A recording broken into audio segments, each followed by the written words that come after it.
Dip करनी है, कैसे उस प्लेन के पीछे आना है, पीछे से अटैक करना है। मैं भी बाय द वे इस चीज़ के बारे में इतना ही जानता हूँ क्योंकि मैं कोई एक्सपर्ट नहीं हूँ। ठीक है? लेकिन हाँ, ये होता है।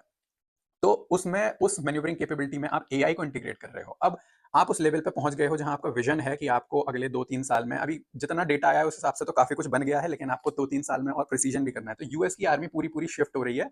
आपके ये पुराने ऑर्थोडॉक्स तरीके छोड़ के आपको एआई बेस्ड अनआर्म्ड प्लेन और ड्रोन्स और ये सब बनाने में। तो आप एक बहुत सिंपल टर्म में सोचो, अगर आप एक दुकानदार हो, ठीक है? लाला जी की दुकान है, तो लाला जी ने अगर स्टॉक नया रख रखा है, आपने अपनी दुकान में नया माल लाया है, तो आपको अपना पुराना माल भी तो बेचना पड़ेगा।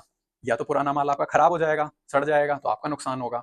तो क्यों ना ऐसा करा जाए कि हम तो नए टेक्नोलॉजी की तरफ शिफ्ट कर जाएं और अपना पुराना माल जो है वो निकाल दिया जाए। तो ये एक F-35 जो कि एक फिफ्थ जेन एयरक्राफ्ट बोला जाता है, फाइटर प्लेन जो कि स्टेल्थ कैपेबिलिटी है, जिसको कभी डिटेक्ट नहीं कर सकते, उसकी एक तरीके से देखा जाए तो इस सारी चीज़ों ने, सारी घटनाओं ने, पूरी दुनिया ने एक चीज़ विटनेस कर ली कि भाई आपने क्लेम करा कि सबसे हाई एंड टेक्नोलॉजी का ये प्लेन है। Fifth generation by the way plane बोलते हैं इसको। फिफ्थ जनरेशन इस अभी तक पीक है। कुछ क्लेम्स आए हैं जो मैंने सुने हैं कि जापान ने 5.5 यानी 5.5वीं जनरेशन के प्लेन भी बना दिए हैं। बट फिलहाल fifth generation airplane is top notch.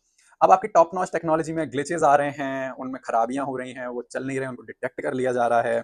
उसके बाद एक और चीज जो आपको जाननी पड़ेगी इस मीटिंग में, हाँ, तो हम जो बात कर रहे थे, लॉकहीड मार्टिन अपना पुराना स्टॉक निकालना चाह रहा है तभी, ताकि नया स्टॉक के लिए हमें मतलब पैसे आ जाएं और नया स्टॉक में हम अपना इन्वेस्ट कर सके।